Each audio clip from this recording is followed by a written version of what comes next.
Existem milhares de pessoas no mundo, dentre elas jovens, crianças, adultos e idosos.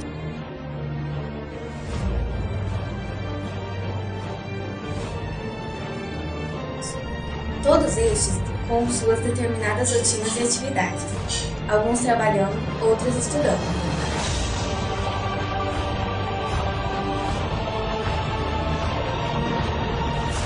No entanto, todos dependentes da correria do dia a dia, presos aos 12 números do relógio.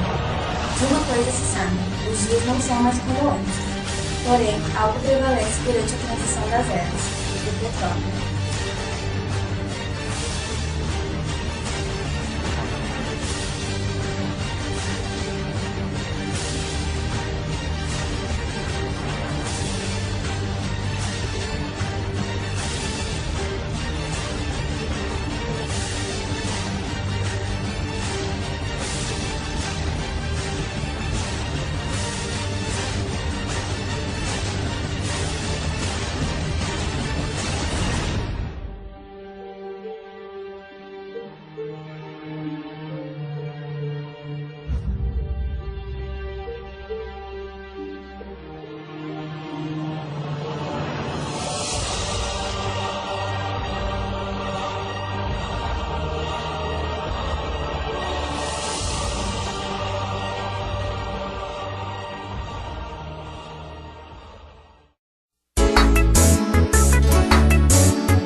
Há inúmeras teorias sobre o surgimento do petróleo, porém a mais aceita é que ele surgiu através de restos orgânicos de animais e vegetais.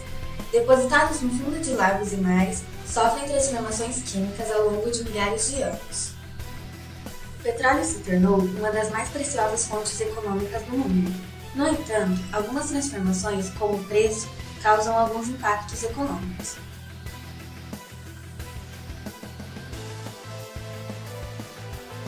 A forte elevação do preço de petróleo no mercado internacional vem causando danos ao desempenho da economia mundial e pode prejudicar a retomada do crescimento da economia brasileira nos próximos meses. Os modelos econômicos apontam dois grandes impactos dos preços do petróleo sobre a economia.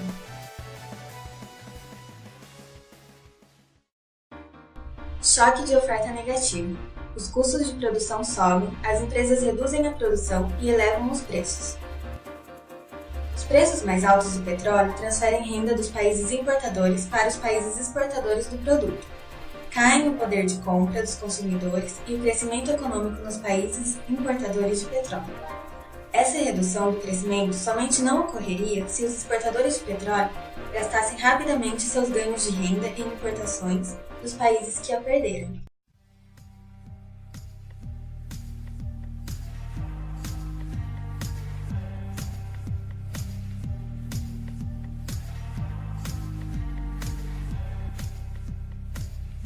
A economia brasileira, que se encontra em franca recuperação, pode ser ainda negativamente afetada por fatores adicionais. O menor crescimento da economia mundial significa uma redução das exportações brasileiras, o que tem dois efeitos: menor aumento da produção nacional e elevação do risco Brasil.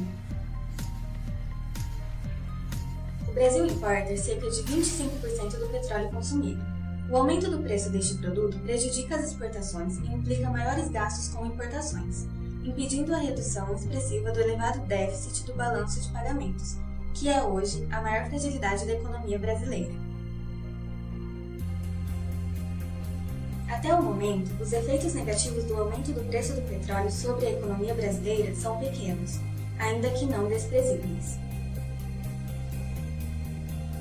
O petróleo combustível é a base energética do capitalismo. Sendo assim, o petróleo representa uma enorme participação na economia brasileira, por ser um produto natural extraído da natureza que é atualmente indispensável para o ser humano. Portanto, a economia é gerada através do petróleo. Nossas fábricas, automóveis, etc., são movidos a derivados do petróleo. Sem ele, haveria estagnação e colapso.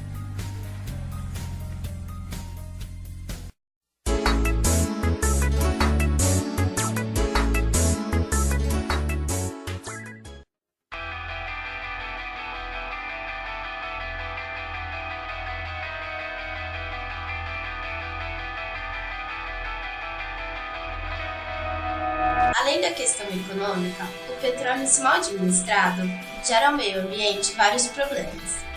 Um dos exemplos de impactos menos conhecidos pela exploração do petróleo é o confronto com os nativos. Além disso, há os vazamentos de óleo, que deixam marcas por 20 anos ou mais.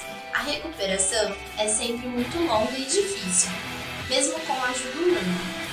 O contato com o petróleo cru causa efeito gravíssimo, principalmente em plantas e animais. O óleo recobre as penas e o pelo dos animais, sufoca os peixes, mata o plâncton e os pequenos crustáceos, algas e plantas da orla marítima. Sem falar que na fase de refino existe o problema do descarte de fluentes líquidos, a emissão de gases e vapores tóxicos para a atmosfera, além dos resíduos sólidos normalmente armazenados em aterros industriais. No Brasil, o último derramamento de grandes proporções ocorreu em 2000, no Rio de Janeiro, quando foram lançadas 1,3 milhões de litros de óleo cru nas águas da Baía de Guanabara.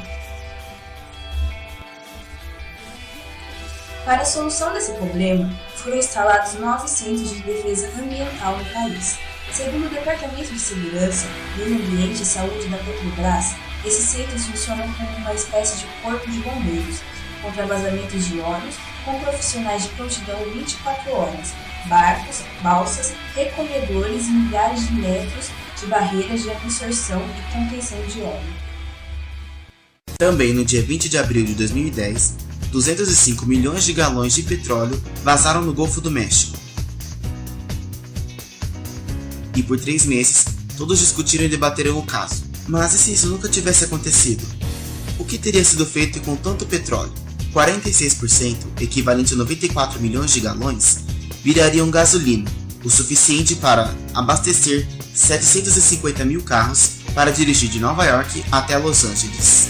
37 milhões de galões virariam diesel, o suficiente para um caminhão dirigir sem parar por 536 anos. 16 milhões de galões virariam combustível para aviões, o suficiente para que apenas um avião dê a volta no globo por 3.000 vezes. 10 milhões de galões virariam 20 toneladas de plástico, uma quantidade suficiente para fazer um novo Empire State com o mesmo material. 6 milhões de galões seriam usados nos 4 pneus de todos os carros de Buffalo, Nova York. O petróleo restante teria milhares de usos, como a luz em casa, pavimentação de ruas e até mesmo para fibras de seu suéter. No entanto, muitas vezes os métodos utilizados para a remoção do petróleo, como água quente, vapor e solventes, são tão danosos quanto o óleo. A exploração do petróleo também causa modificações no sistema social. A pequena cidade de Coari, a 600 km de Manaus, já dá sinais de mudanças depois do início da exploração do petróleo e do gás natural pela Petrobras. Como a cidade passou a receber muito dinheiro, começou também a atrair outras populações, tanto das redondezas como de outras regiões, em busca de emprego. O novo perfil trouxe problemas como o aumento da prostituição e da violência, por exemplo. Quando se trata de soluções, algumas são a substituição do uso de petróleo pelo hidrogênio, já que este é o melhor candidato para substituir os combustíveis fósseis em veículos automotores. E enquanto tecnologias seguras para a exploração do petróleo não são disponibilizadas, a solução para os inúmeros problemas derivados dessa atividade pode ser a exclusão de áreas mais sensíveis.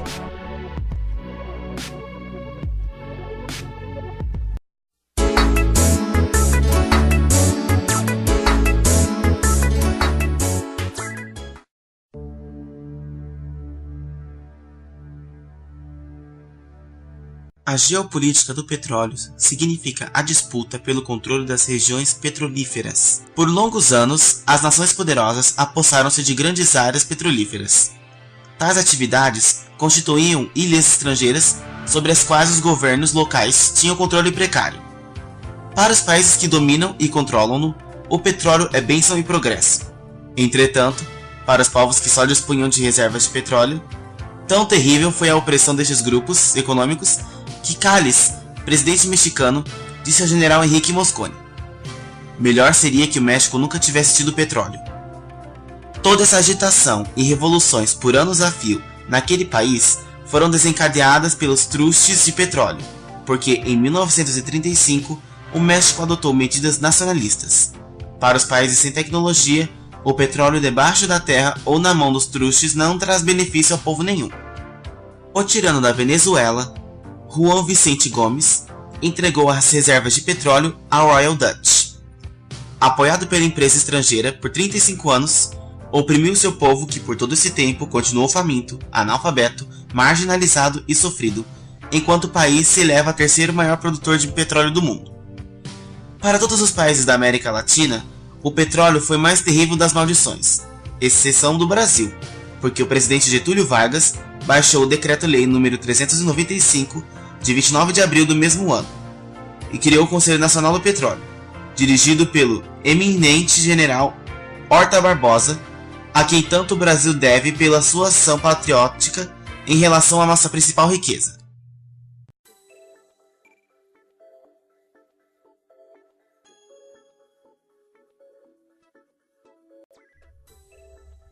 A camada pré-sal é um conjunto de reservas de petróleo e gás natural que se encontram a 5 km abaixo do solo do oceano na plataforma continental brasileira. Estimativas do governo apontam que as reservas atinjam entre 5 e 8 bilhões de barris de petróleo e gás natural. Segundo a Petrobras, a meta é alcançar em 2017 produção diária superior a 1 milhão de barris de óleo nas áreas do pré-sal.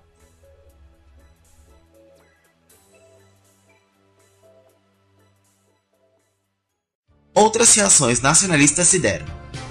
Mossadegh, em 1951, nacionalizou a Anglo-Iranian e pagou com a vida o querer ser país livre, o Irã. Nem diferente foi o destino de Qassem ao reagir contra os trustes do Iraque. Os árabes guardaram o fracasso dessas lideranças e adotaram uma política moderada por muito tempo. O mundo está em constante transformação. Tentar impedi-la é tolice. O que se pode fazer é tentar mudar essa transformação para que não fuja do nosso controle. Já dizia o escritor José Saramago: agora vivemos o império do petróleo e do dinheiro. O resto é disfarce. De uma coisa é certa: o império do petróleo, assim como todos os outros impérios anteriores que tivemos na nossa história, entrará em declínio. Agora nos resta saber quando.